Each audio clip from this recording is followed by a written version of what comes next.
Senator, we were sitting in back looking at polls and looking at who's saying what about who.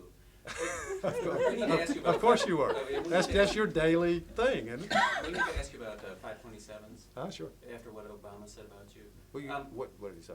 He says that you're saying. I heard a reference that he said something about me, that, but. that you're saying that you don't like them and that we should get rid of them, but in fact that you're benefiting from them and that people who have been very close to you in the past are now running them, running the ones that are running ads that are complimentary of you here now. Do you think they should be banned? 527s? Yeah. Yes. Do you see how if people see that people who have worked for you in the past are now helping run the ones that are running these ads, that can make people suspicious?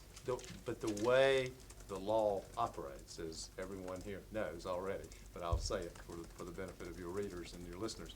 The way the law operates is we're not allowed to be involved in this. The campaign's not allowed to be involved. I'm not allowed to be involved. I found out about this probably after most of you did, through the news media. I didn't know anything about it. And the one thing I would say a couple of things about Senator Obama. First, I guess he's seeing the same thing on the ground that we're seeing here, which is why he started talking about me, which is that we're moving. Second, I'm proud of the fact that I've never taken any money, unlike Senator Obama, never taken any money from a Washington lobbyist or a PAC. But from my perspective, this is not an academic or a philosophical question. This is about who has the toughness and fight to take on corporate greed and win. And I have been doing it my entire life. If you have any question about that, you can ask David, Sandy, and Valerie Lakey. They've seen it up close. And what we have is an epic fight in front of us to stop this corporate greed and to protect the middle class and jobs in this country. And that's a fight that I'm ready for.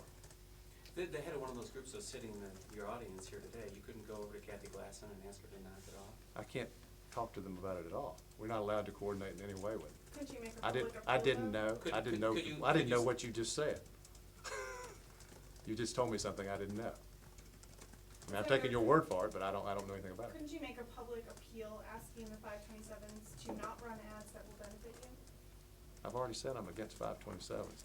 This is not about Against five.